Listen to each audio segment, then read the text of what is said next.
Traffic secrets exposed, creating your own internet highway traffic jam. Traffic plus what equals sales?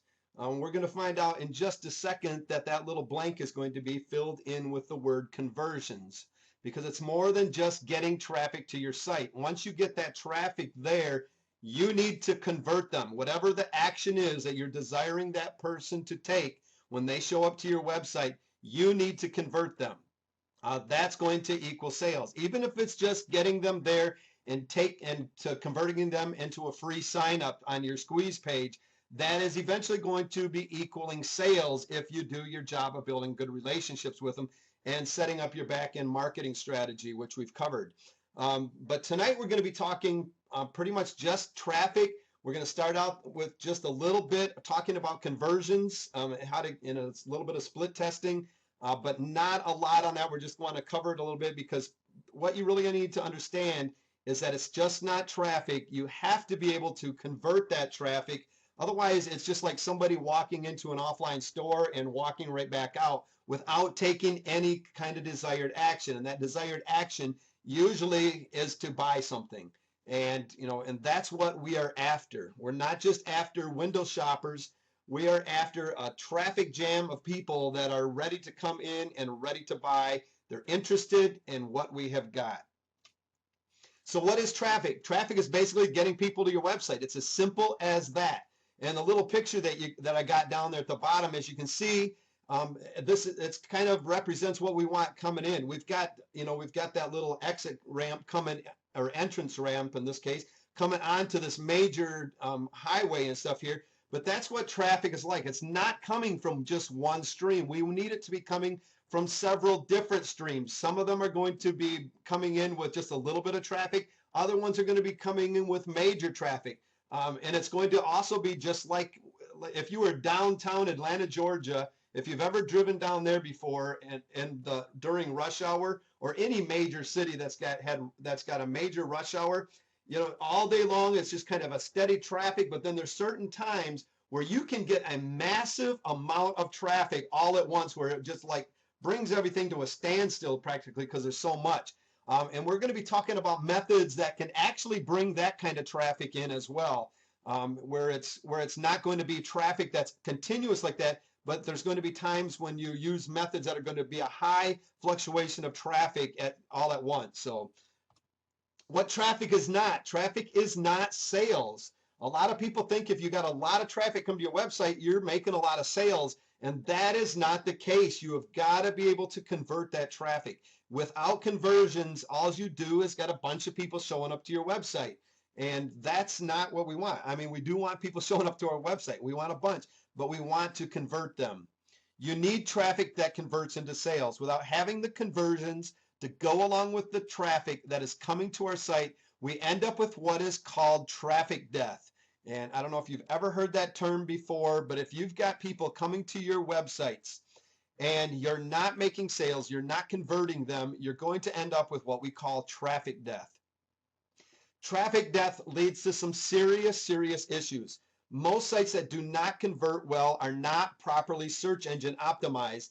And that's a big reason of why they don't convert well. And part of the reason is when you get a site that's not properly search engine optimized, what happens is you get a lot of traffic sometimes, but it's not really targeted. They're not really interested. Maybe they didn't, you could have used some better keywords to actually get them there, or some better long-tailed keywords to get them there. And somebody that was more interested, somebody more that was really targeted for what you had to offer.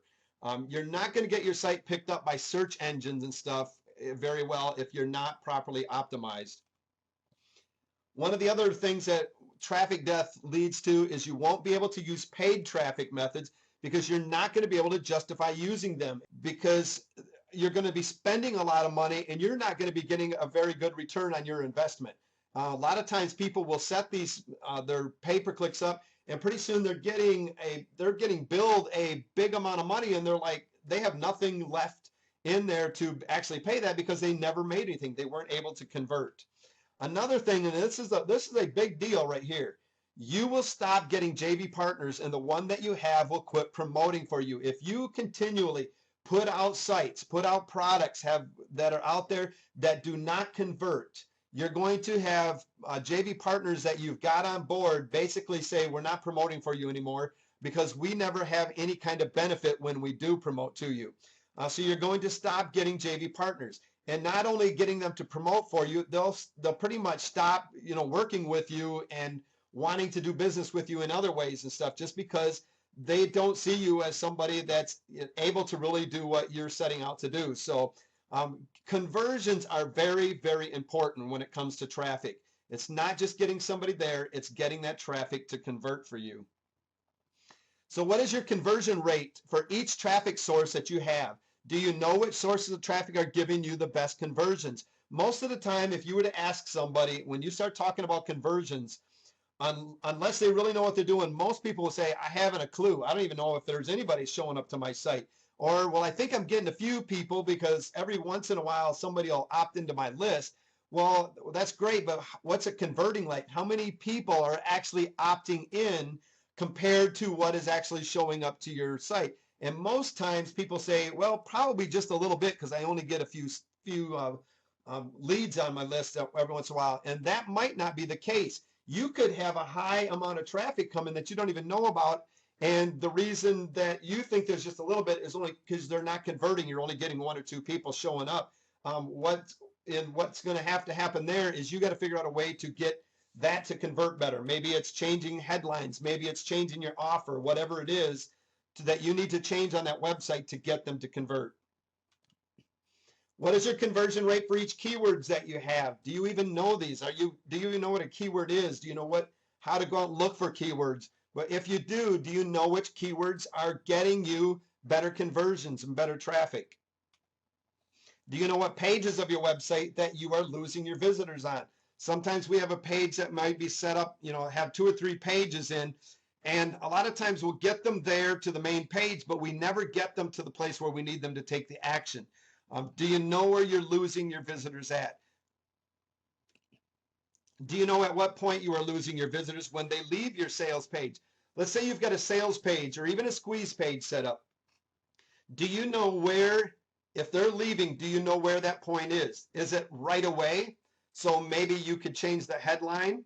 Is it just a few seconds into it? So maybe they've read the headline and maybe your story or what you're trying to capture their attention with right after the headline, maybe that's not converting.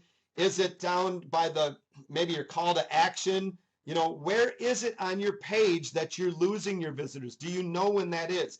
Do you know how long the visitors, on average stays on your page? What page of your website results in the best conversions and are making the sales? Do you know these things? Do you know where at in your process that it's actually converting if you are getting conversions? Do you make the sale and have early unsubscribes? This is a whole part of the process. Maybe your follow-up messages. Maybe you've actually made a sale. You've got somebody on your list, and then you've got somebody they're unsubscribing. Maybe they're there for just 1 or 2 emails and they're off. Maybe they're there for 6 months. Where is it in the process that you're losing people? What follow-up messages in your follow-up email series is causing them to leave, and which follow-up messages causes them to buy? These kind of things are very important to be following. You need to know when you've got your follow-up email set up, if you watch it carefully, you'll begin to notice trends, and you'll notice when people are actually starting to leave your websites. So let's say you've got a 7-series follow-up. A lot of times you can, if you really pay attention, you can see if they're leaving right away, or if maybe they're leaving on a certain message, you get a higher unsubscribe rate during them. So maybe in that case, you would want to take that certain message and you might want to change it, add it with a different one, maybe a different offer, or maybe you've got a pitch during that message that you might want to take out and just give them some more content. These things are things that you really need to follow and take a really close look at, because otherwise, when you're working hard to get the traffic to your sites and then you don't worry about the conversions and worried about people leaving, you're just wasting all that valuable time. All right, Google Analytics is probably one of the best ways that you can really go about tracking all this traffic. It's a simple code that you're going to set up on each page of your website. Go to google.com/analytics, and you can check this out. You can read all about this. You're going to be able to find tutorials on how to set this up. But Google Analytics is a free software tool that will help you really take a good look at the action of your visitors on your website. It really will give you a lot of details. It'll tell you what kind of keywords are coming in from. It'll tell you what kind of search methods are using, what browsers are using, where they're at in, as far as what country they're from. It'll tell you how long they've been on your sites, when they're leaving your sites. There's so many different analytics that you're going to be able to really look at and get a good idea and a better picture of what is going on when that visitor shows up to your site. It's going to help you really get to the root of the problem that is keeping you from getting the conversions you need. And just a simple thing, what I was just talking about a little bit ago. Let's say somebody shows up to your website. They show up to your sales page, and Google Analytics is telling you that the majority of the people are showing up to your site and they're leaving within just a few seconds. Chances are you're probably going to have to change something like your headline to start with at that point. To see if you can get them, because that headline is what needs to capture their attention and make them want to read more and to further on. And if it's not doing what it's supposed to do, you're probably going to have to change that. So that would be a good way to learn, to find out how long people are staying at there. You go through the process to find out, okay, average time they're staying on them is 5 minutes. Okay, you go through your process and find out what is taking place at 5 minutes that might be making that person leave. Maybe it's your call to action. It's not a strong enough call to action, or maybe you don't have a call to action at all. Maybe you just got a buy now button and you're not telling that person click on that. Or if they're on your squeeze page, maybe it's at the point where they're entering their name and email and you don't have a good call to action. So Google Analytics will really help you to figure out exactly what people are doing when they show up to your website. And there are some other tools out there that you can use. And we'll kind of cover a couple of these in a couple different topics here tonight, but Google Analytics is a place where I would start if I were you. Split testing. This is testing that gives you the opportunity to maximize conversion rates and solve problems and challenge assumptions. Split testing is something that you really need to get into. A lot of people do not test. They do not test anything, and they do not have a clue what's going on their websites. They don't have a clue whether or not they could have done better. Maybe they're satisfied with the conversions, but they're saying, well, I'm getting a 5-6% conversion. I'm happy with that. Why would you be happy with that if you could make that squeeze page go to a 30 or 40% conversion? So if you knew what was going on there, that you could split test and maybe do some changes on something and get a better conversion, why wouldn't you want to do that? I mean, you're spending the money, you're taking the time to get traffic there. Why wouldn't you want to find a way to get a better conversion? Even when you're getting great conversions, always test to see if you can do better. The most recognized split testing is called A/B split testing, and this is really nothing more than determining which elements on a page are helping the performance or conversions of your web page, and which of the elements are not and could be changed to help. And one that you can do is Google.com. It's got a website optimizer. You can go check it out. They've got an A/B split tester that you're able to use to do some of the testing of the different elements of your page. But you really need to understand and learn what is going on your websites. All right, the A in the equation refers to the original or the control page. So basically, you create your website. So you got a sales page or a squeeze page. You've got everything, your headlines, everything set up. You put it out there. Your B page refers to an alternate element or to the challenger version. So let's say you have another squeeze page set up that's got a new headline, a completely different headline, or it's changed just enough that, added some different words into it. What you're going to do is you're going to compare that B one to the A, and whichever one gets the best results, that one will become your control page, and you will go from there. So what do I test? You can test your headlines. I mean, basically you want to test everything about your process. You can test your headlines. You can test header graphics. Does it work with header graphics, or do you get better conversions without the graphics? Page graphics. Maybe you've got way too many graphics on your page and just simpler graphics would have worked. Your call to action. Can you do your call to action to get some better conversion? The offer itself might not be good enough to get that conversion. That's something that you need to look at. Maybe colors of your website. I've seen a lot of websites that just are got these bright fluorescent colors. I mean, it's just like you go to them and they hurt your eyes. What about just doing a basic white background and, you know, plain text on it? You know, that's probably going to convert better, but test it to find out. The different fonts, a lot of times the different fonts in there are going to test some, you know, if you use fonts that are hard to read and stuff, people aren't going to stay on your page to, you know, to stick around and sit there and try to fumble through and try to figure out what that font is saying. So, you know, test different fonts. Maybe it's the price points of your sales copy. So test different price points. Maybe it's actual sales copy that you need to have another version of your sales copy out there to split test. One of the things you need to do is just don't quit testing. You know, make sure that you're always working to get better conversions.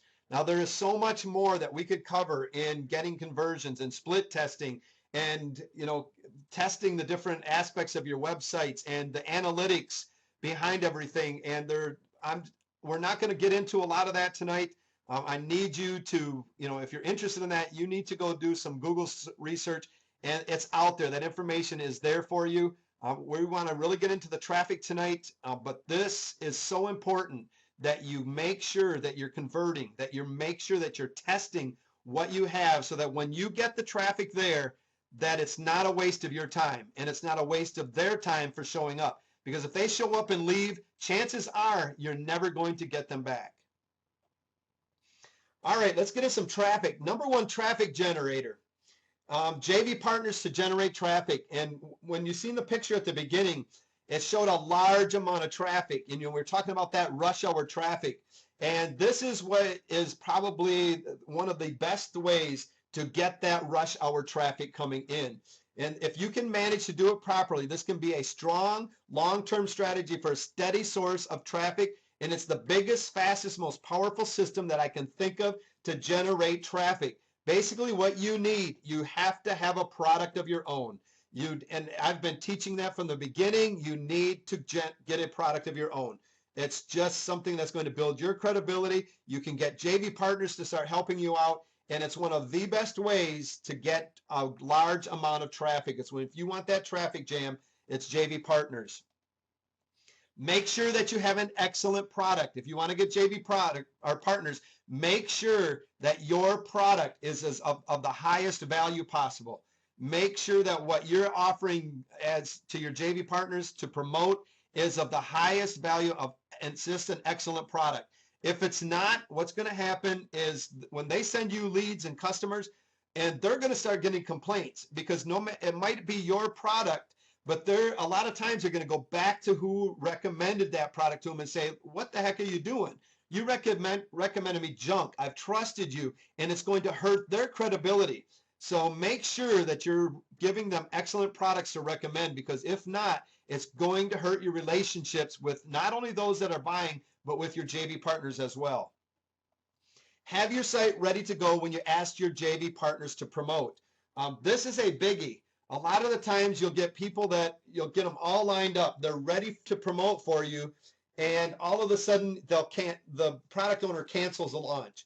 Everything wasn't ready to go. They forgot to test some things, and things just weren't ready. So they had to get a hold of their partner and say, we're going to have to postpone this. We're going to have to cancel this. Well, what the problem is here, you wouldn't really think that would be a big problem because you're fixing it and going to make it, better for them to promote.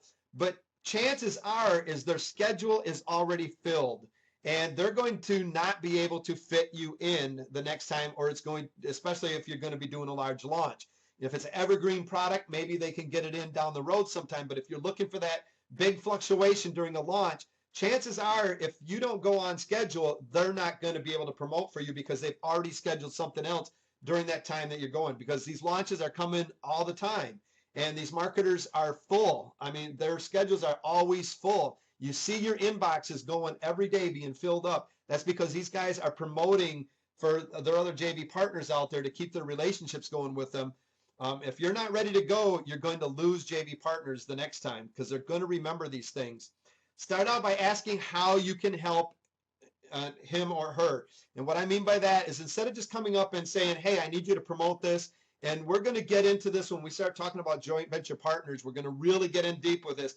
But when you're going after joint venture partners to help you generate traffic to your product launches, start out first by building a relationship with them and asking how you can help them. And maybe to an exchange for them promoting for you, maybe it's a simple exchange, you promoting for them, or helping them with something that they're in need of, that they're having problems getting done.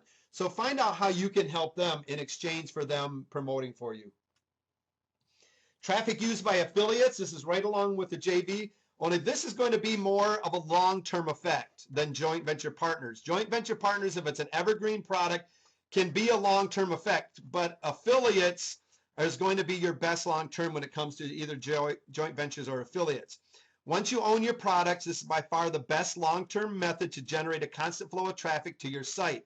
Traffic by use of affiliates has no real risk when it comes to affiliate marketing. You only pay after the results you are delivered. So basically, when they make a sale, you pay for it. I mean, this is some of the best way to get traffic to your sites is to have affiliates coming on. They see you've got products out there that you're selling. They sign up to be an affiliate. They send out for you. This is the best long-term traffic method that you can get. And once it really starts, when your sales start kicking in, your products will become more noticeable by affiliates. They'll start searching them out. You'll start being recommended to other affiliates, and this really starts kicking into overdrive then.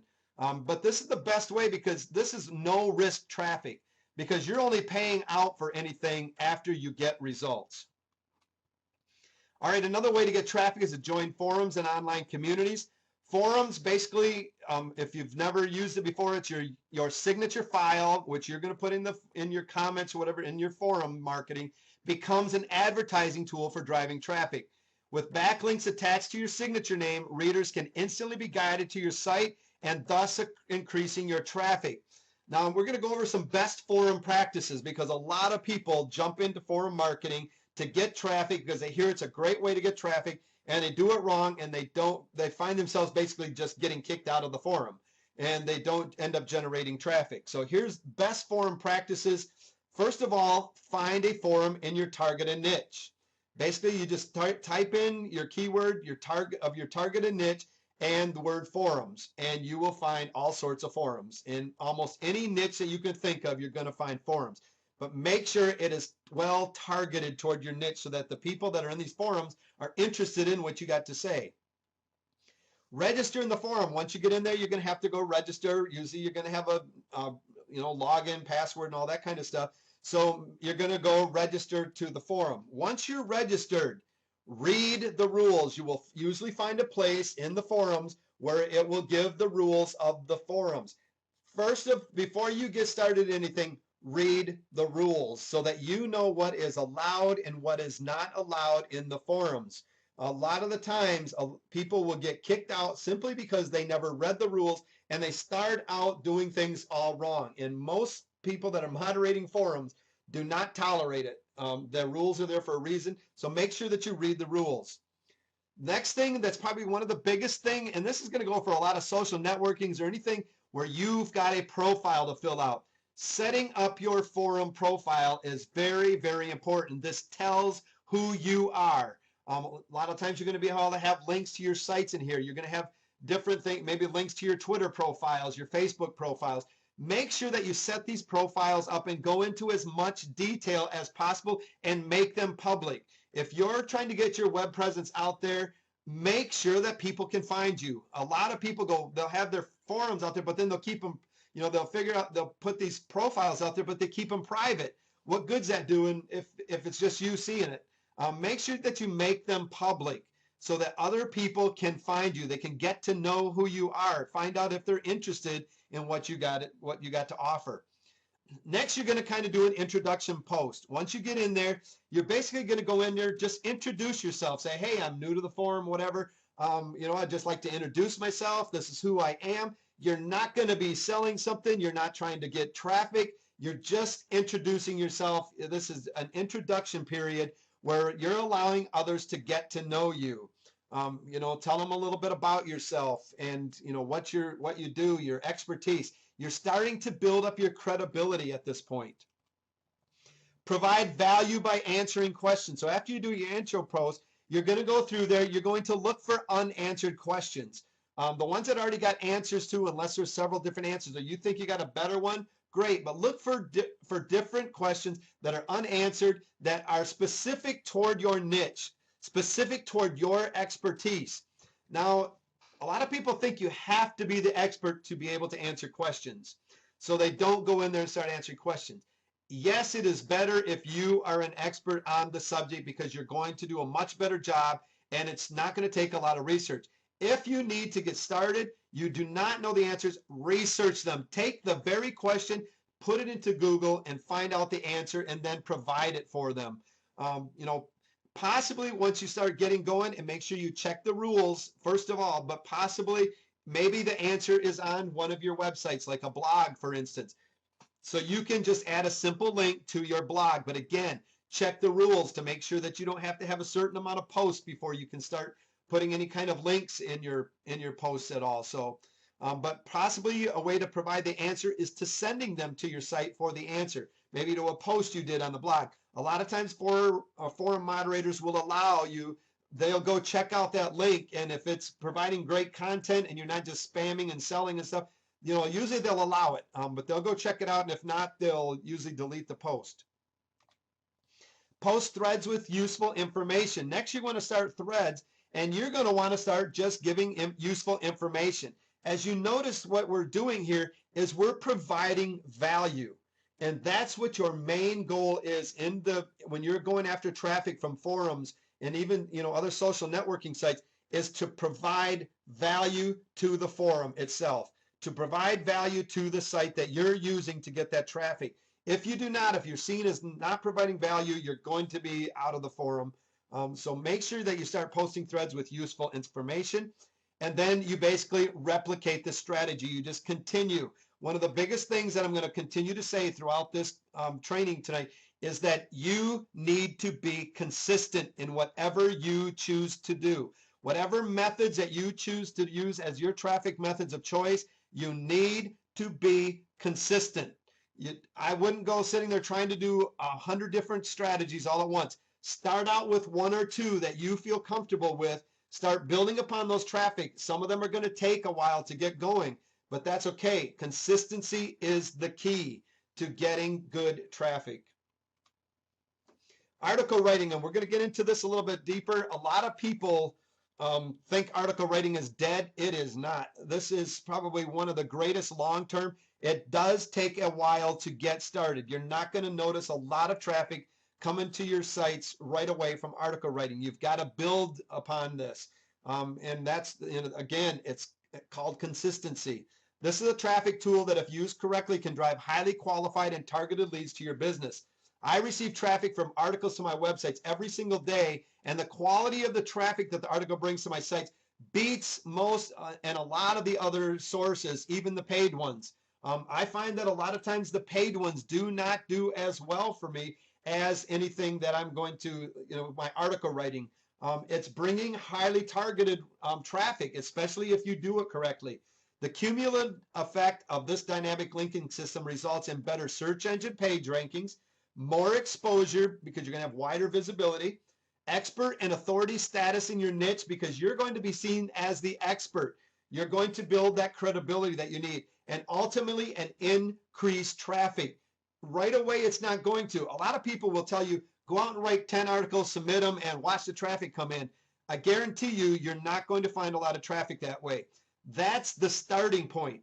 Usually if I recommend somebody to start article marketing, I'm going to recommend go out, do your keyword research. You're going to write 10 articles and you're going to submit them, but I'm not going to tell them to end there. I'm going to tell them to do it again and then do it again. When you start getting out there right around 100 articles, then you're going to start seeing. A lot of people go, man, that sounds like a lot, but I'm telling you, article writing is not that bad, and it is something that is very, very easily and very affordable to outsource, for people to write your articles for you.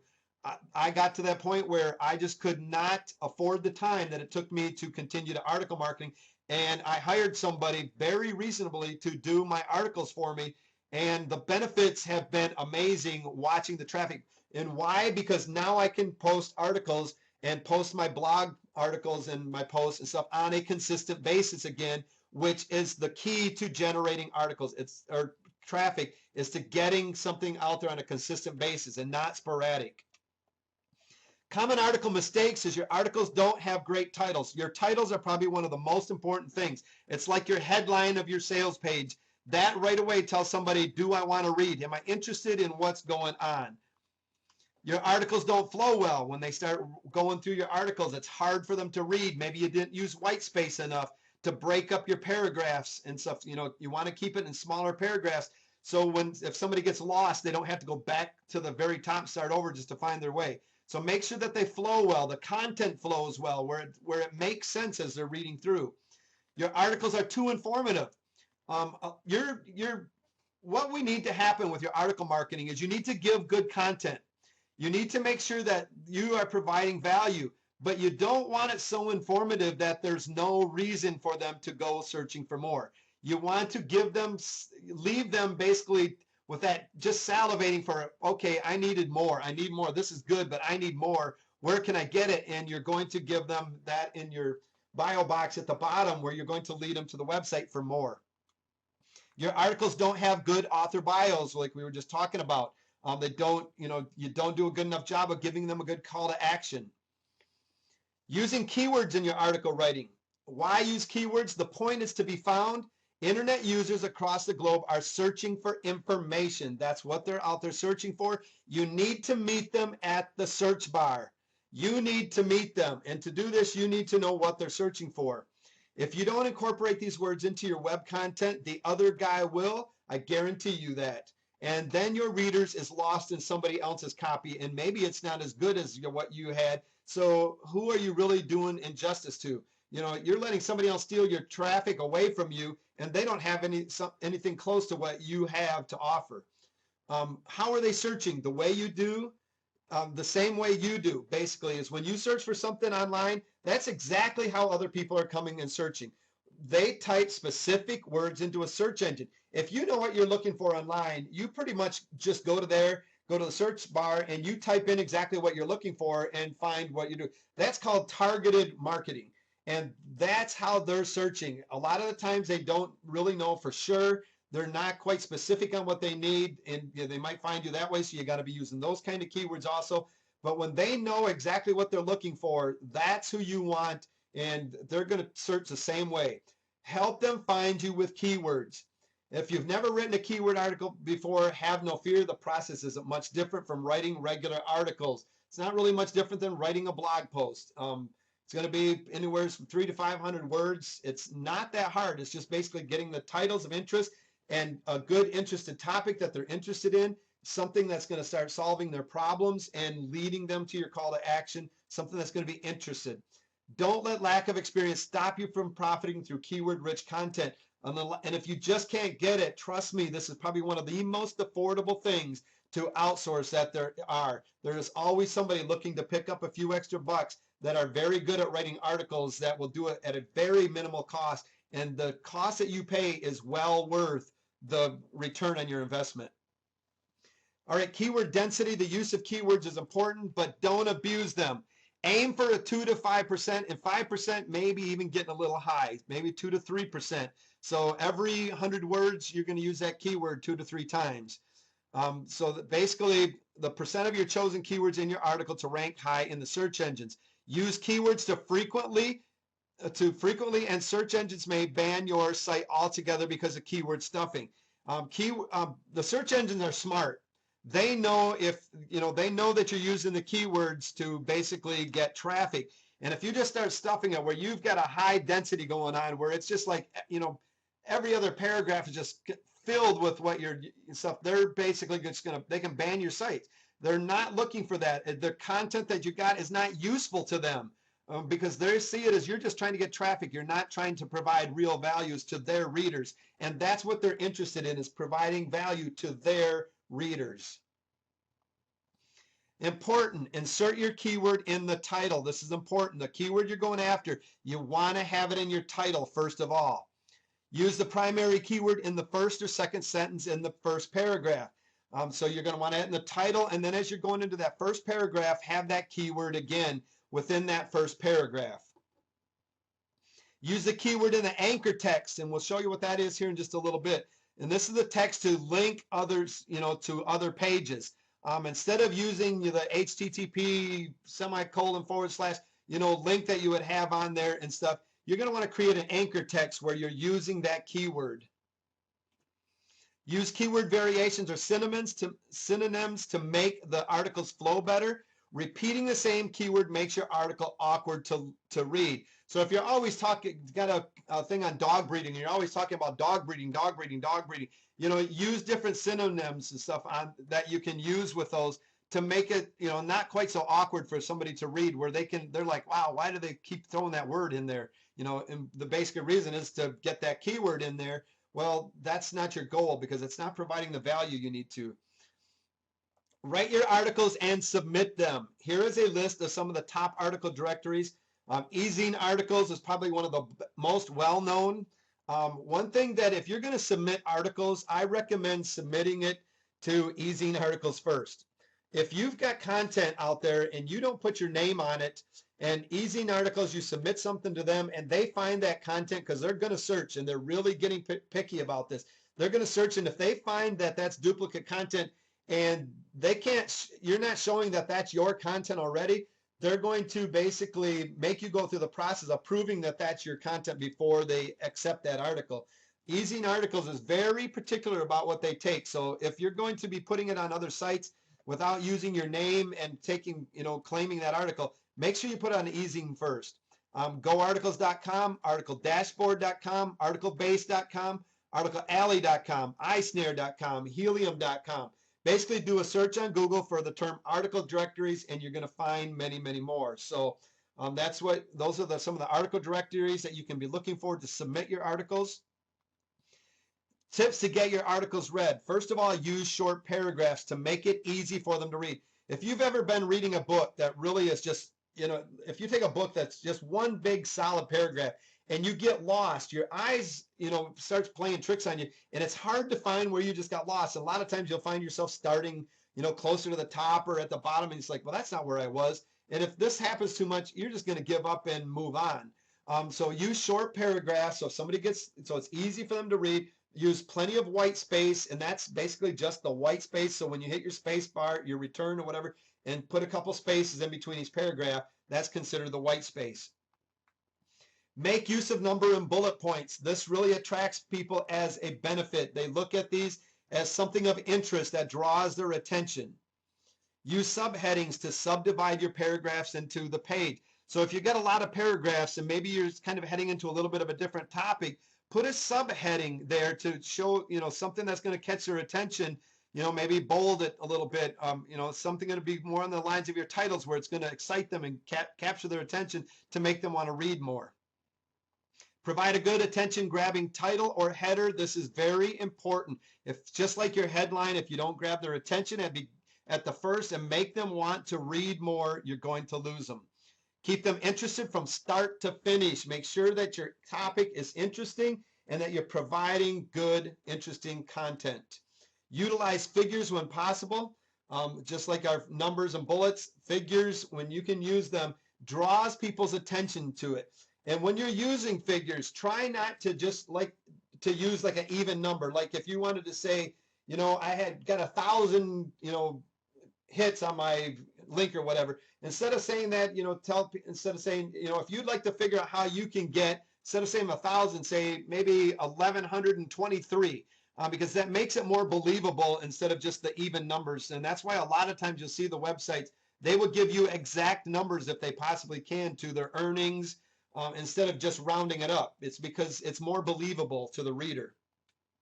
Write a resource box that makes people click. The resource box is probably the second most important thing. This is where your call to action is. This is where you're going to take them to your website.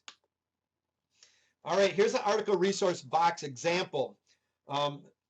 Let's say maybe if your name was John Smith, you're an internet marketing consultant. So John Smith, an internet marketing consultant and small business coach, discover how you can make money online as quickly as today by visiting and then your simple sales generationmethods.com, where you can download the free step-by-step video training series now. Now I want you to notice the make money online. When I mouse over that, says simplecashgenerationmethods.com. This is what we're calling an anchor text. This is your keywords in here, where instead of, putting in this big long URL where people know that they're heading, they know they're going to a website here, but this just puts it in their mind, I'm going to a website. Probably somebody's going to want my name and email. They're probably going to want to make me buy something or whatever. But up here, make money online. Well, I'm interested in making money online, so that's going to be more apt to click on that. That's what we're talking about as anchor text. And here's an example of that same resource box in an HTML version. So, this is the code that you would use to create that anchor text. As you can see, here's the make money online. Here's the code in between where it says URL. You would place your URL where you want them to go in between this code. We're not going to get into all of that, into the technical things tonight. I just wanted to show you the code that you would be using in your HTML to actually create your article resource box with your anchor text. Maximize your traffic opportunities. Create as many articles as possible. Basically, the more articles you can create and distribute to more traffic, the more traffic you can start to see. Like I said, once you start getting up to around 100, you're going to start seeing some pretty good traffic. And the more that you continue after that, the better your traffic. The more consistent you are, the more traffic you're going to get.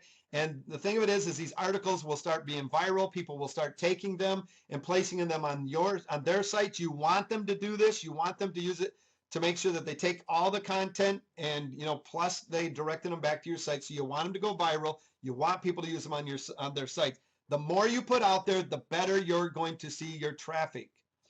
Ensure you have key-rich titles that have been researched, so you know there's an interest in the topics. Research your keywords. Go to the Google keyword tool and do some research to find out what people are searching for, so that you know you're going to get people that are interested in your topics. Have a good resource box that sends them directly to your website or your landing page. Article marketing weekly plan of action. Here's just kind of a quick plan of action that you can do to start your article marketing that'll get you some pretty good results. First, research your keywords and subjects for your articles. Make a list of 10 to 25 articles. I started out with 25, but I don't want you to get overwhelmed. So 10 to 25 articles where you go and research the keywords. Out of those keywords, you're going to develop titles for these articles. So you're going to get the subject. So if it's, dog breeding, maybe it's different types of breeds of dogs that you start going on, whatever you can find when you start doing that research for your keywords. Start picking your keywords, make a good list of keywords for you to use, and then start making a list of the titles. Start writing articles. If you just can't do it yourself, use PLR. Now the thing with PLR articles, I'm going to tell you, I'd like to see you at least change them at least 50%. Other people will say 30%. Change that article, because what's going to happen, especially if you start submitting them to places like eZine Articles, they're going to get picked up as duplicate content if you can't prove that they're your articles that you have. So even though you're using PLR, use the PLR to get ideas and then rewrite them. But start writing articles, outsource them if you can't do it or you don't want to use PLR, and make sure whoever you're outsourcing, if you go to like odesk.com to find somebody, or to a forum, a lot of times you can go to like the Warrior Forum, find people that are freelancing and writing articles. Make sure you see an example of their work so that you can see, and when you have them write an article for you, make sure that you have them write an article on the topic with the keywords that you're using, so that you know that they can write on that subject. Because a lot of times there'll be a good article writing, but the subject that they're writing for you on, they have no idea, and the articles aren't as good. So make sure you get an example of their writing. Submit the articles to the article directories. We gave you some directories that you can use. Ping your articles with pingomatic.com. It's really simple. You just go to pingomatic.com and you're going to put the name of your site, and when you submit your articles, you're going to get basically a URL to that article, and that's what you're going to place in there. And then you're going to basically click submit to have your articles pinged. Bookmark your articles using socialmarketing.com or use onlywire.com to make sure that you're bookmarking your articles and stuff. Again, it's really easy. Go to the site. It's really self-explanatory how to do the social marketing and the pinging. And then repeat the steps above each week. If you can't do it each week, every other week, unless you can outsource it, you can afford the outsourcing, have them do it each week, just continually submitting these articles. Press releases, like I like to call them, online publicity benefits. Publicity is an inexpensive way to promote your website and build credibility.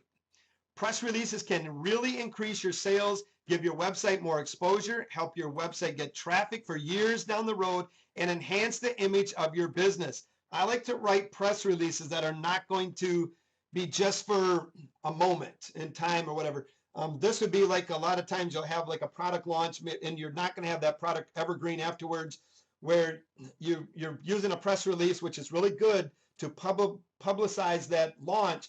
But then if you take the product down, your press release is kind of sitting out there with links in it to basically nowhere. So I like to have them write them where it's going to, especially if it's for an evergreen product, but they're going to give you a lot of exposure. These are an excellent way. Press releases, I find, will get picked up in the search engines very, very quickly. I love to use press releases to get traffic.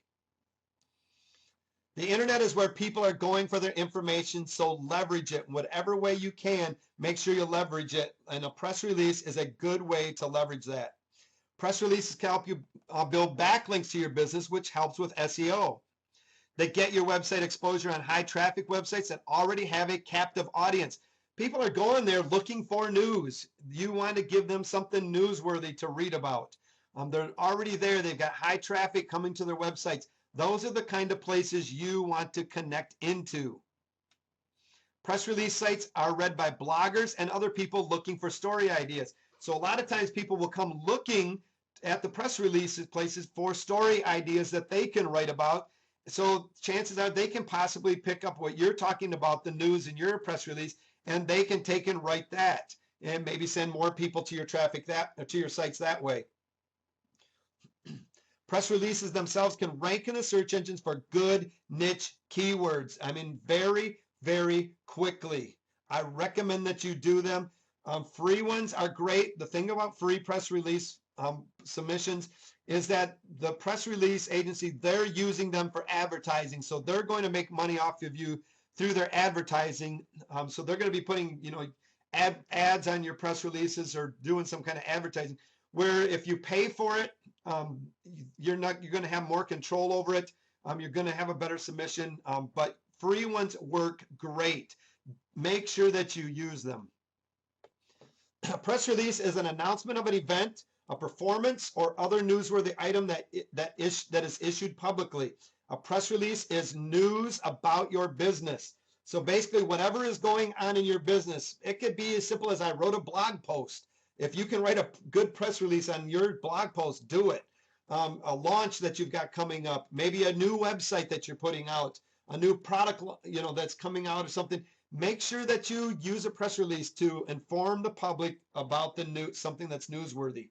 It is written in third person, so it's not going to be like, hey, I'm doing this. It's going to be like if your name was John Smith, instead of saying, hey, I've got this launch come up, it's going to be John Smith has a launch coming out on, dates going into, so it's going to be written in a third person and seeks to demonstrate the newsworthiness of a person, event, service, or product. So maybe you're just getting started in internet marketing and you're trying to build your credibility and you're writing about a press release about yourself. Write it in third person even, but to make sure that it's not all about I, that you're, telling about yourself in that third person. It's a short write-up of talking about your company, website, or other services. It can be about new website design, so maybe you completely did a remake of your website and you want to let people know about it. A new product review, so you're doing a review on a product. A new blog post, an opinion that you have. It can be on that. You can write them on pretty much anything, but it's got to be newsworthy. That's, in writing in that third person. A press release just needs to have an angle. Remember the who, what, when, where, why, and how of journalism. And there are great tutorials out there. Google how to write a press release. You will find formats that you can get for free that you can just go follow, where they'll show you a format of a press release so that you can follow the same format. They're not hard to write. They're very, very easily and get very good targeted traffic. Develop your angle first. The angle is the topic of your story. It's nothing more than the topic of your story. That's your angle. Create a newsworthy title for your press release that includes your keywords. Again, it's about the title. It's got to be something that's interesting and creates interest. Write an introductory paragraph that lays out your press release points. Write 2 to 4 paragraphs for the body of the press release. Put quotes in there. If you have quotes that can be used, those are excellent to put in your press release. But basically just write a couple more paragraphs after your introductory paragraph. It's nothing that is going to be this huge, long, drawn-out thing. Include your closing paragraph, and then you're going to be submitting your press release. PRWeb.com is a paid service. It is probably one of the best. It can be expensive to really get it out there. I think the first one is free, if I remember right. The first one is free, and after that, it's like $20, maybe $80 even for the next one. But this one is really going to get out there. It's got a lot of options. But if that's something that's out of your budget, don't worry about it. The free press releases are going to get you some good traffic. Just basically freepressrelease.com. Notice the dashes in between.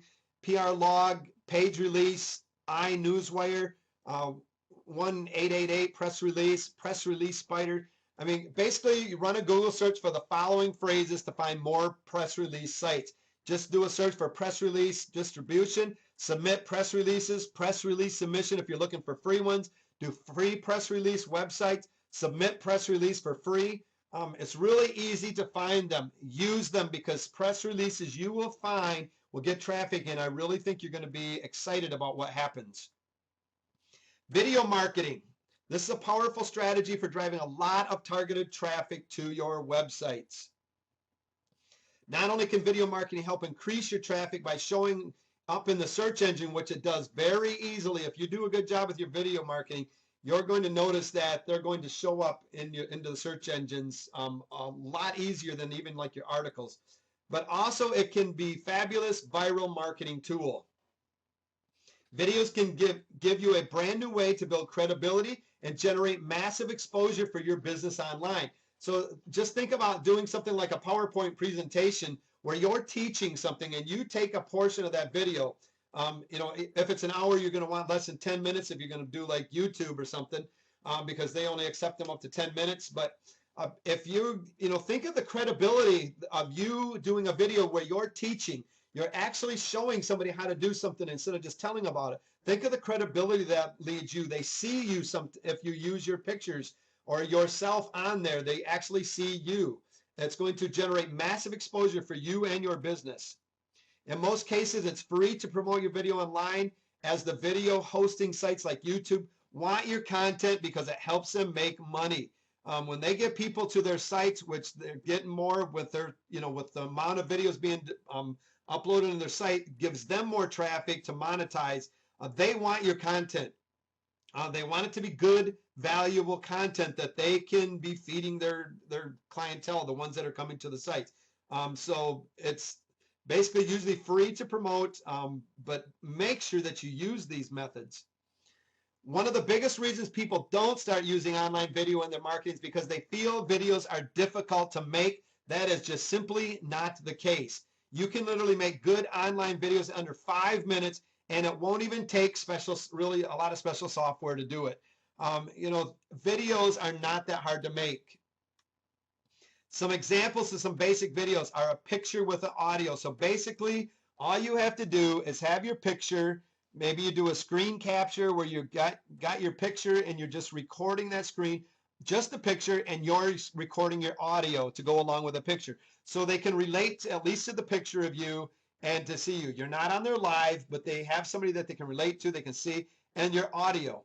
You can do a slideshow of pictures with music, background loops, or audio beginning throughout, could go out throughout the whole video if that's what you want. Um, Basically, you could, set up like a PowerPoint presentation, like we're talking down at the back, down at the bottom there, and use a screen capture software like we're using here, like Camtasia or Cam Studio. You can basically just record your PowerPoint presentations while you're teaching. Screen capture videos, where maybe you take them offline. Maybe you want to show somebody how to set up a website, set up a WordPress blog. So you would take them to your domain into the cPanel and show them how to use Fantastico to set it up. Maybe you want to take them to the blog site, show them how to use the dashboard and to optimize their blogs. So basically, you're just recording your screen the whole time. You're not using a PowerPoint presentation. You're just recording what you're doing on your screen, and you've got a video. Keep it under 10 minutes, submit it to YouTube, direct them back to your site. A webcam or digital camera, a video of you talking. So basically, you can set up a webcam where it's just you talking, or a video camera. A lot of times people will just hold a digital video camera out in front of them while they're speaking about a topic, and then they'll submit that. Pictures, audios, background loops. I'm going to quickly go through these. Royalty-free pictures. Make sure that you always read the terms of anything that you're using.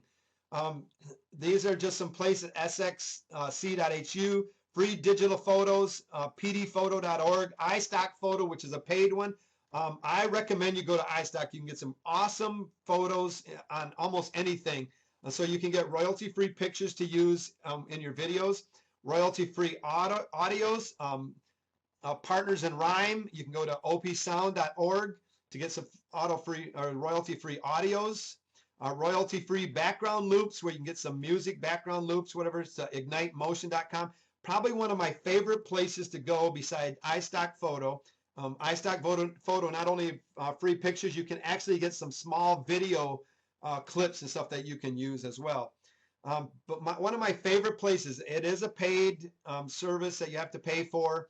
I think it's not that expensive for the amount that I use it and that you would use it. Animated pictures, you can get video clips, music clips, animationfactory.com. You can get some great animated pictures and stuff. That is just an awesome place. You can get music and stuff that you can use for background loops to begin your audios and stuff with. So when you start setting up maybe your PowerPoint presentation, you want to have some music fade in, come in, and then fade out right into your presentation, and come in at the end and fade out. Great place to get some great music. Video articles. Take your articles, including private label write articles, and turn them into presentations using either PowerPoint or OpenOffice. This is a great thing to do with articles. Just basically do a video, maybe take the article, set it up on a PowerPoint presentation, maybe some bullet points, and then basically read the article and record it and submit it. Record the presentation using Cam Studio or Camtasia. Camtasia is a little pricey. I still recommend it because it's got all the bells and whistles that you'll ever need. Cam Studio, if you're going to use it, get the paid version. It's not that expensive, but it's going to allow you to do so much more. There's not going to be all the limitations that are going to come with the free one. Read the article and you've created a video article. Just like article marketing, the more of these you can do, the better off you will be. You can also just read your articles and just do audio and submit them to do podcasts with. Every article you produce or write, including PLR articles you have, could be turned into an online video for marketing, including the PLR articles that are out there. This is a great way to use them because you're changing them now. You're not submitting them as a text article now. You're submitting them as something that you're going through and you're reading. Maybe you've set up bullet points to go with it to make it go smoother and for you to do a little training session with it. A great way to use PLR articles. Never instruct people just to visit your site. Don't just blatantly come out and say, and now go to my site to get here. You're going to want to lead them into that with your call to action or whatever. You're going to want to have your links coming in, whatever. But don't sit there. A lot of times, don't just go to my site to get this. You want to give them that call to action.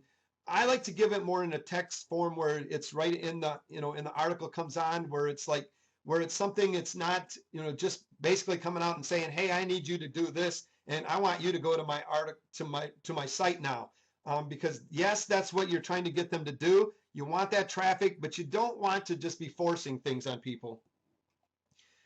Effective video marketing strategies: research keywords and topics for your videos, just like article marketing. You need to research your keywords and your topics. When you're submitting them, you're going to use your keywords and your tags. You're going to want to have a good title for it. Create a title for your video using the keywords, because you want those keywords in that title. Write a short description of your video, basically your domain. Find more effective strategies and more for doing this and that on the website. So, you're not going to put more doing this and that. Just an example of, telling them what they're going to find when they go. And this is a great way, when the description of your video is to be directing them to your domain. It's just a casual thing. Here's where you're going to find more. Write out the tags that you will be using for your videos. When you're submitting them, you will find where you use your tags, where you're going to be submitting the tags. Save this into a Word document or a notepad file so you can copy and paste in the video hosting site. So when you're putting this all together, pull up a notepad and just start putting your keywords, your titles, so that when you got your video uploading, you're submitting it, you can just go through, copy and paste this information into the video submission spots. You're ready to create your video now for submission. So once you have all of this, you're ready to start basically creating your videos to submit. Video marketing plan of action: use keyword research and identify 20 keywords that you could create a video around. Create 20 short videos using the strategies discussed in this presentation. So basically, we're talking about maybe with PowerPoint, with articles, with using just maybe yourself and a digital camera, a video camera. Create 20 short videos using the strategies discussed. Create your titles, your descriptions, keyword tags for each video, and save it in a notepad file. Start uploading the videos to the hosting sites and consider using Traffic Geyser. This is a paid hosting. It's got a monthly payment with it. Go check it out. Or any other video submitting software out there. Just do a search on Google for video submitting software to really kick this into gear. This allows for multiple submissions of the same video by changing the format. So basically, you don't have to go through. Once you have you'll go to each one of these, you'll set up your accounts and your profiles and everything, and then you can use Traffic Geyser or other video submissions to submit to all of these different video places all at once. And repeat this process, and you want to do this over and over again. If you can't do this, find somebody to do this for you. How easy would it be for you to find somebody just to go out and read your articles and create small videos and stuff for you to submit? They only need to be 5 and 10 minutes at the longest, so you can use them on YouTube. Here's some video submission sites: youtube.com, rever.com, realpeoplerealstuff.com, metacafe.com, videojug.com, which is basically going to be just how-to videos on that site. So if you got how-to videos, that's a great place to put them, as well as YouTube. Selltube.com, livevideo.com, and Kiwago.com. Those are great places that you can go to submit your videos at. And again, there's many, many more. Go out and do a search for video submission sites, and you're going to find a whole lot more than just that. Automatic mass video distribution. We're just kind of talking about that. Traffic Geyser. It's the best paid video submission service that's out there. It's low cost when you consider all it does. I don't remember what the monthly. Last I knew it was like $99 a month. But when you consider what it does, when you're at the point where you can use this, when you consider what it does, it's very low cost. Automates video submissions, podcast submissions, and social bookmarking all in one package. So it's going to do all of this for you all in one package. Gives you huge flexibility and allows you to submit a ton of videos online. Also, another great place to do mass video distribution would be tubemogul.com. Free to mass submit videos. It's limited on sites to submit to, but still it's valuable. So use that as well. And that's free to mass submit your videos, but it is limited on the sites that you can submit to. Software and accessories needed for video. Windows Movie Maker. It's a free video software. iMovie for Apple is a free video software for if you have the Mac. Sony Vegas, you can get a free 30-day trial. It's not that expensive. It's very inexpensive to use Sony Vegas. It comes with a 30-day trial. I recommend getting the trial and using it. Cam Studio is actually a free screen capture. You can go to camstudio.org.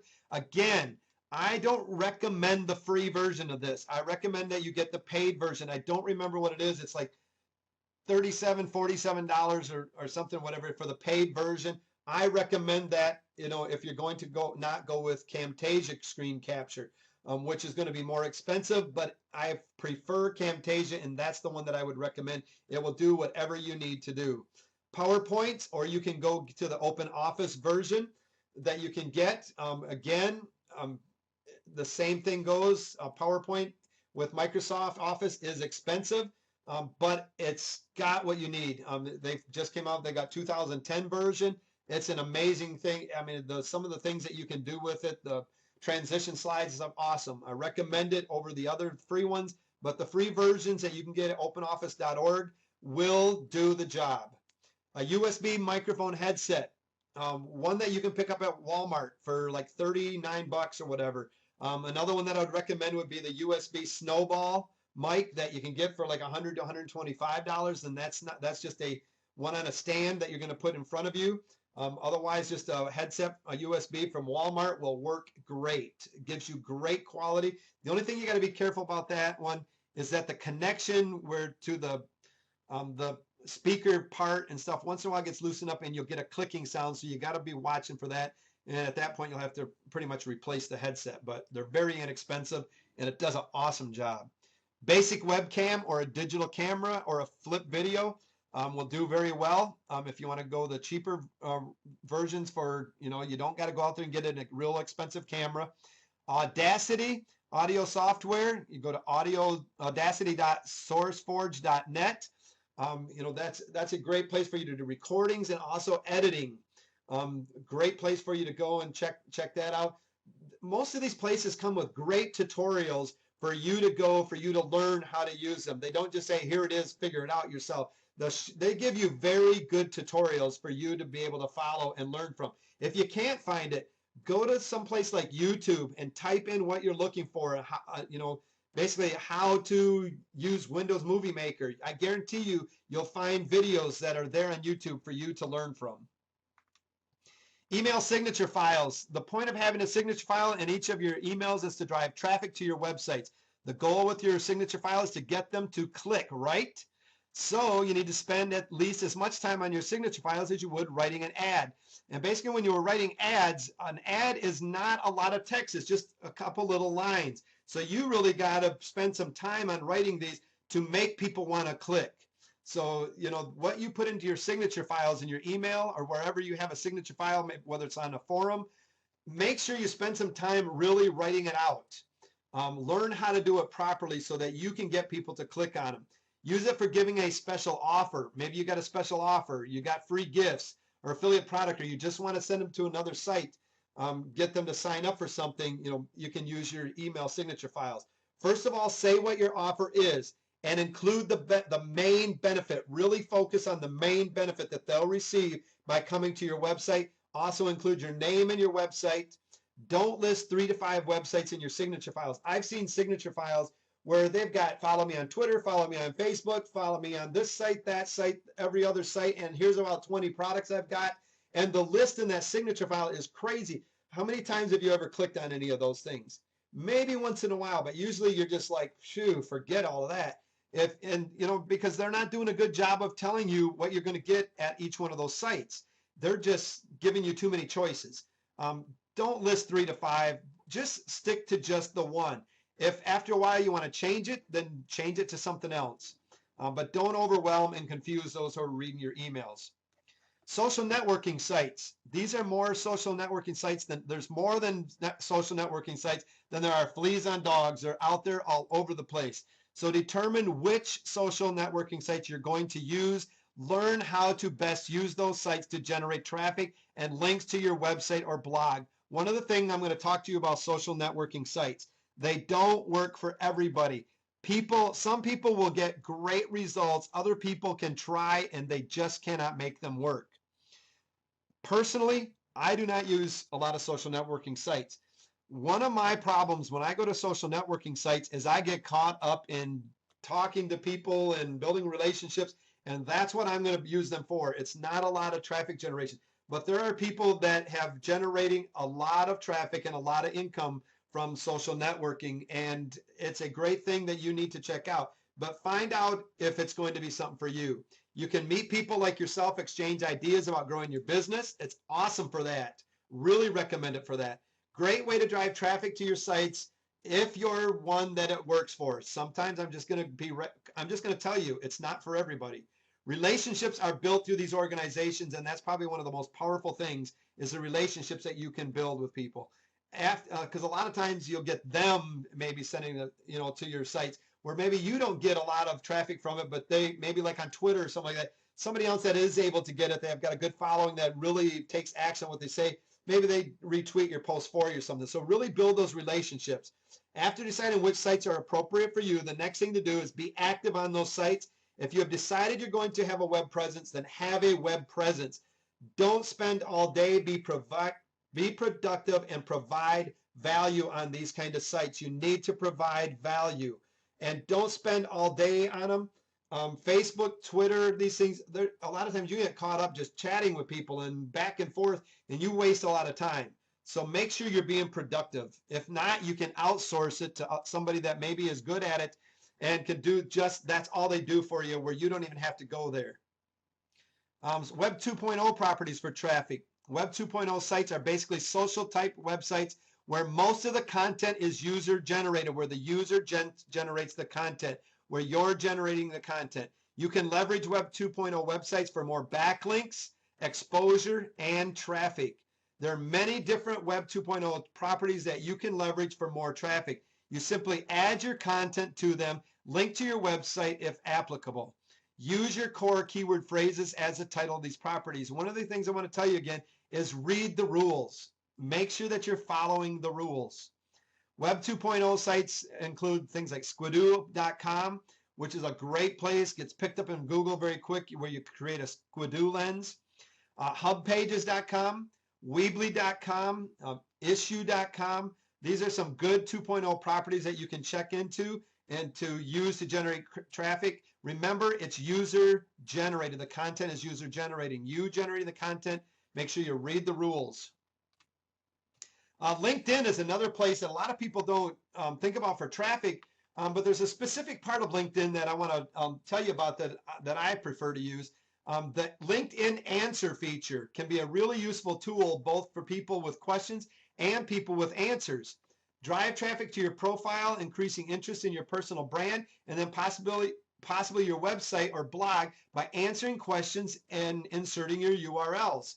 Basically, you're providing value. There's a question place in there where people go and they're asking questions where you can go and answer, just like you would do in a forum.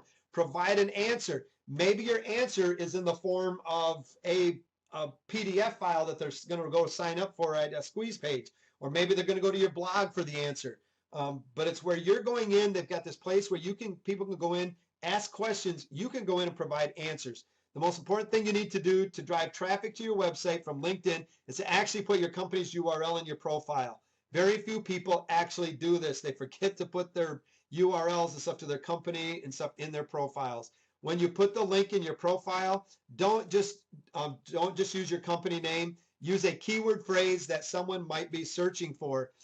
Maybe if your company is all about making money online, maybe with your company name, you're going to want to put those keywords in there, making money online, or whatever keywords that you're going to be after. These links will send you traffic directly from LinkedIn. They also will help you rank higher in search engines for the keywords that you use. LinkedIn answer feature is a great thing. A lot of people don't even know that that feature is even there. They think it's just a place for you to connect with a bunch of professionals. Blogs are a great place to get traffic. WordPress hosted blogs is what I'm going to recommend you to.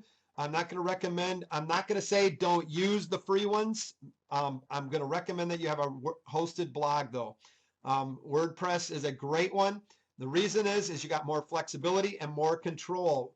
If you use the free WordPress, they're basically doing the same thing. They want you to generate traffic for them. They want you to get it because they're going to monetize it. You're the one that wants to monetize and use the traffic that's coming. So a lot of people will start out with a free blog. They're getting all this traffic, but then they can't monetize it. And when they go to monetize it, they get everything shut down and they can't get their content back. My suggestion is start out with just a hosted blog, and a WordPress one is probably one of the best ones I know. Include website URLs in your posts. So when you're creating posts, have website URLs where you want to direct them. Good content, pre-selling them on that link. Always have a free offer in your subscriber box on your blog to capture names and emails. Wherever you're driving traffic to, you need to have a place to list build to get that name and email. I don't care what your website is, have a place to capture name and email. Post on a consistent, there's that word again, consistent basis, and give good quality, keyword-rich content. Google loves good content. They're looking for good content. When they see you giving that, if they see you just doing a bunch of selling, a bunch of content with a bunch of selling into it, that's really not providing a lot of value to their readership, they're not going to like this. They want to see you really giving good content on a consistent basis. Throw in the keywords. You have to have them because you got to get them in there for people. Throw it in your titles in the first paragraph or two. When you're ending a couple, don't sit there and stuff them full. Provide good value. That needs to be your main focus, and do it on a consistent basis. If you post sporadically, your traffic's going to be sporadic. When you start building up that content and posting on a regular basis, you're going to find that your traffic's really going to kick it into high gear.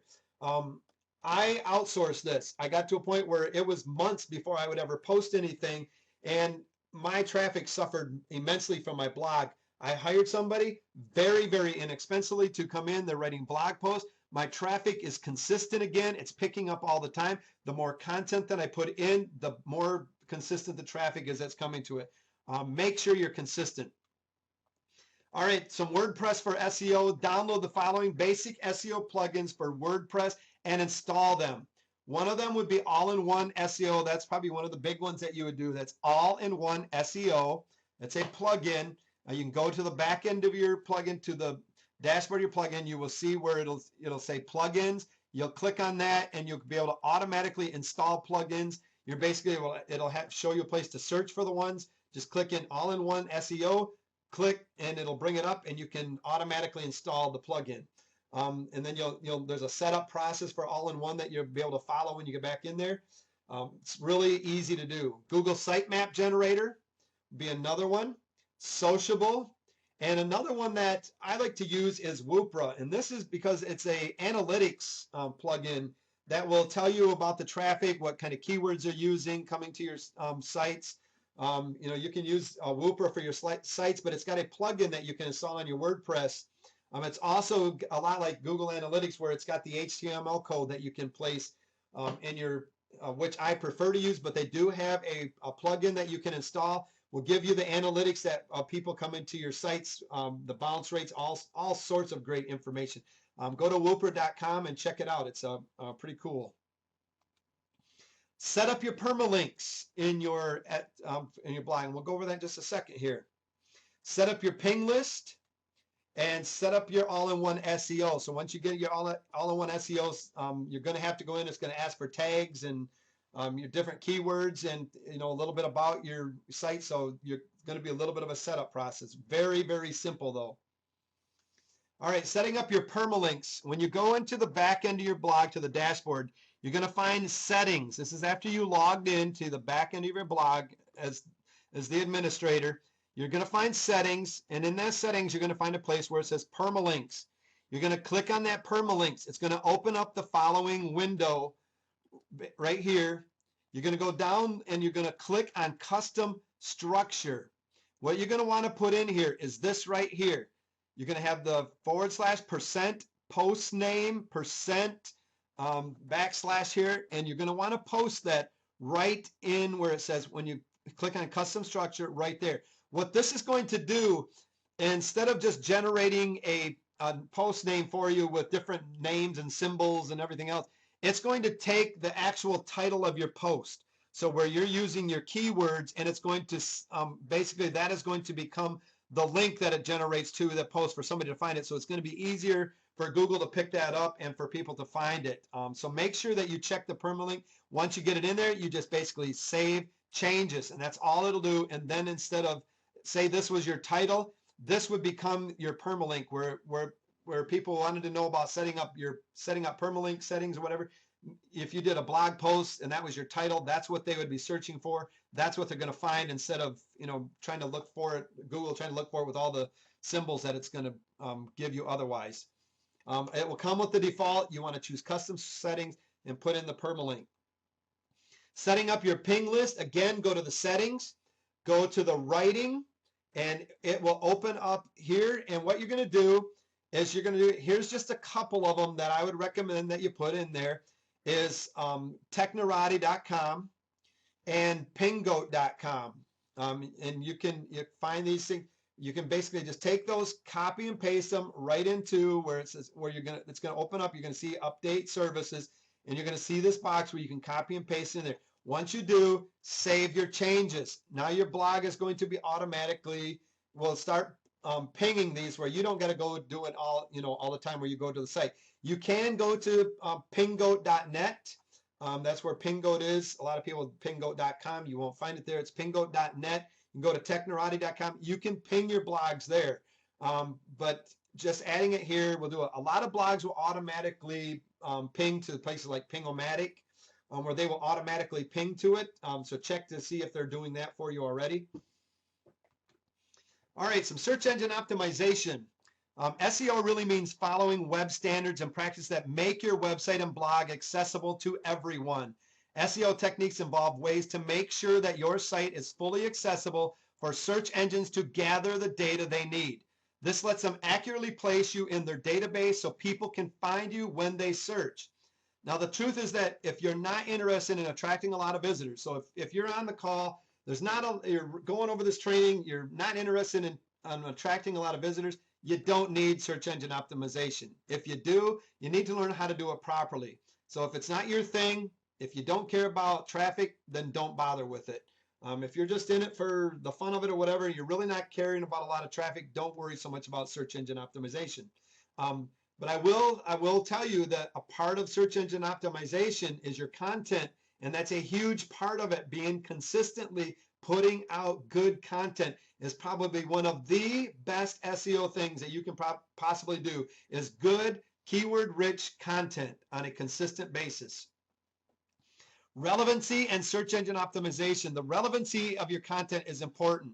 Search engines make money with advertising, and they get people to perform searches by providing relevant results to their users. You want them to be your results. If someone types in, for example, Rhode Island Red Chicken Club into a search engine, you know, that's what they expect to get. They expect to find something about Rhode Island Red Chicken Clubs if you're into chickens. The user don't want to come to a page that has information on Buff Orpington Chicken Clubs. You know, maybe if they're just interested in chicken clubs, great. But if they're typing in something specific, that's what you're after. Or even worse, a page related to golf bags or golf balls or something. Why you would doing that? Maybe a chicken barbecue on the golf course. I don't know, whatever. You know, you got to be careful about when it comes to search engine optimization. Go after the specifics. I'm telling you what, if somebody types in Rhode Island Red Chicken Club, that person knows exactly what they're after. They're not after anything else but that. And that's what you want to have. That would be an excellent keyword phrase if you were into Rhode Island Red Chicken Club. Search engines have vested interest in providing the best results possible to the traffic that they're getting. They have a vested interest in it. They're going to make money off of that. So make sure that you're providing them good content. You need to make your pages and your websites as relevant as possible. So when Google sends somebody to your site, when that person goes there, they went to find exactly what they were looking for. There are several different on-page optimization factors that you can do to make your page search engine friendly and more relevant for the search engine. All right, here's just kind of, we're going to talk about a little bit about keywords here in your search engine. First, we're going to start out with just generic word or phrase. Basically, we're going to kind of go from left to right, and then we're going to go down and left to right again. So, and then we're going to go over here to keyword value. Basically, generic words or just phrase are going to be low value, high competition, poor conversion to sales. Remember, we're looking for conversions. These would be like keywords just like pets or real estate or football. If you're into those niches, then those are the keywords you're going after. They're going to be low value, high competition, poor conversions. Next are your category keywords. These are going to be a little higher value and a little easier to rank for. So instead of pets, you got pet supplies, maybe California real estate. So we're narrowing it down a little bit. College football instead of NFL. Next would be your subcategories, higher value, and visitors are more likely convert to sales because now they're starting to type in what they're more specifically what they're looking for. Up here, if they're typing in these, they're not really sure what they're looking for. They're just got an interest in pets. They're not really ready to buy yet. Your subcategory ones would be like pet supplies online, pet supply products, maybe Sacramento real estate. So in just California, we're really narrowing it down. Maybe a certain state, Texas State football, if you're into college football, instead of just all of them. Now you're starting to narrow it down. If people are searching for these, they're starting, they're getting closer to conversion. Specific topic keywords, high value, keywords are easier to rank for, and the visitor is more targeted. These ones are searching for something specific. They're looking for something ready to take action on. Maybe more like an automatic pet feeders. You can even go into more details about certain automatic dog food feeders or waterers or something, or specific brands of pet feeders. Sacramento apartment complexes. So instead of just real estate, it's a certain kind of real estate. Texas State football collectibles, or maybe t-shirts or statistics or whatever you're going after. The more specific that you can be, the better you're going to rank, and the more that person's going to be ready to convert into a sale and take action on what you're getting them to do at your website. Remember plural and synonyms. Auto parts. So instead of just using auto parts as keywords throughout it, maybe you do car parts or automobile parts. You can do merged and hyphenated words. Misspellings. A lot of times people, one of my biggest things is spelling the word affiliate. My one hand types faster than the other. And so I use the word affiliate, I have it with an AI instead of IA. And I find that a lot of people actually do the same exact thing. I know I'm not the only one. And you'll get those people that mistype things. Add keyword modifiers. Like something like instead of iPod Touch, maybe like buy iPod Touch. So your modifier would be buy. Cheap pet supplies. Best price Nintendo Wii's. Make sure though that you're always doing plurals, because a lot of times the plurals will completely change the names. One of the best examples I can give you is chicken or chickens. If somebody types in the word chicken, they're really not, they could be looking for breeds of chickens. They could be looking for the animal chicken. If they type in chicken, maybe they're looking for chicken recipes. Maybe they're looking, for, who knows what they're looking for. So make sure that you're using the plurals and stuff as well, because it will really tell you, what that person's really looking for, and it'll completely change what that person's looking for. Put yourself in your customer's shoes. What problem does my product or service solve for my typical customer? Know the problems and know what they serve for. You're going to be able to pick out much better keywords. See what people are already searching for to find your website. Google Analytics, you can use Webalizer, you can use AW Stats, which is in your cPanel. You can use Wupro, like we were talking about a little earlier, on your blogs and other sites. But see what people are searching for. So a lot of these places will tell you the words that they use to find your sites. And, those are the words, if you're getting a lot of traffic coming from those are the ones you want to really start capitalizing on in your articles and in your post.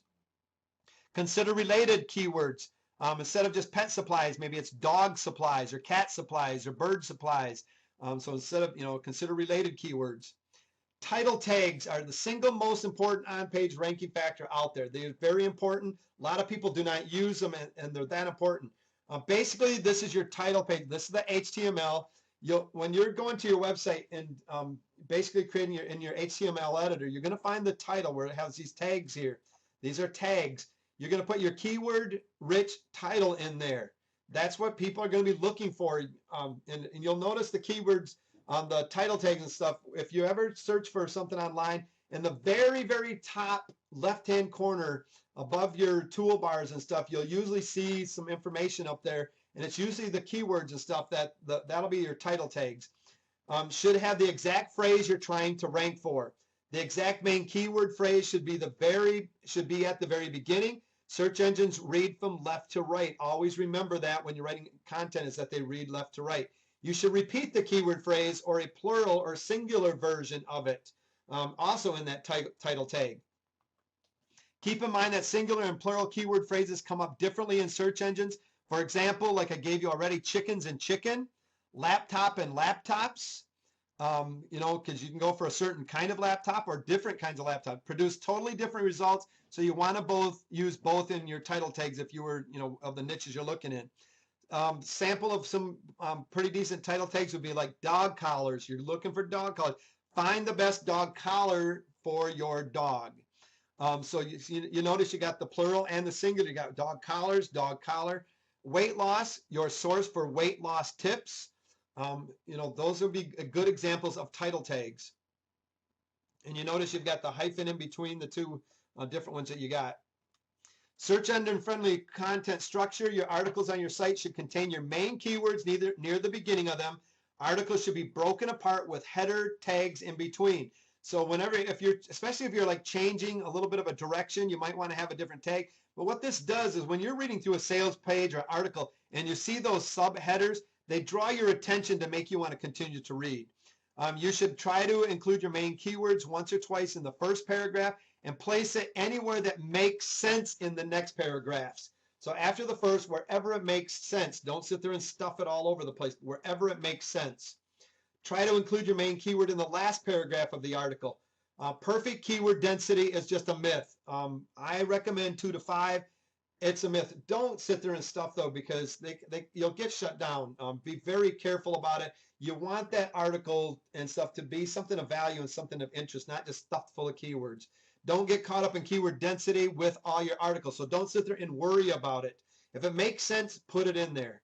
Write for humans and not for search engines, and the search engines will appreciate your content. So don't sit there, you're basically writing keywords is for search engines. You want to pretend, think about somebody reading that and the value they're getting. And if you write for something that's going to interest the human instead of the search engines are going to love it.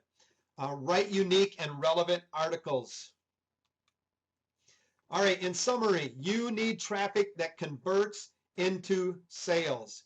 It's not all about getting traffic. You need to make sure that you convert that traffic into sales. Without having the conversions to go along with the traffic that is coming to your site, we end up with what is called traffic death. And at the beginning of this, we told you all the things that traffic death can lead to, and they're not good. Basically, especially when it comes to JV partners, for you to lose JV partners that you took to get, you took a long time to get, you got them on board, and you're not getting conversions when people are coming to your sites to sell your products, you're going to lose them. They're not going to come back. And if you do this over and over, they're going to start talking and say, man, don't promote this guy's products. Don't send people to his website, because people don't promote, or they just don't convert. He doesn't do a good job, and word of mouth will start spreading, and pretty soon you do not have traffic. There are many methods for getting traffic. Start by concentrating on just a few and build up those methods so they really work for you. All sorts of different things that you can use out there. What you need to do is figure out what works for you, which ones you enjoy doing, stick to it, really build up a good base. Consistency is the key to any traffic method that you choose. It's not about getting something started, setting and forgetting. You need to continually to do it, especially even when you're talking about conversions. Always work to get better conversions. Don't settle for anything. If you're getting a lot of traffic, more is better, especially if it's highly targeted traffic. The more the merrier, especially if it's converting and stuff for you. Why would you want to settle for just a little? It's like list building. A good quality small list is sometimes better than a large list that is not a good quality, but the best way to go about it is getting a very large quality list. The traffic is the same way. Good quality traffic is great, but a lot of good quality traffic is even better. But the main thing that I can't stress to you enough is that consistency in whatever you start doing. If you choose one of these methods to get started on, stay at it.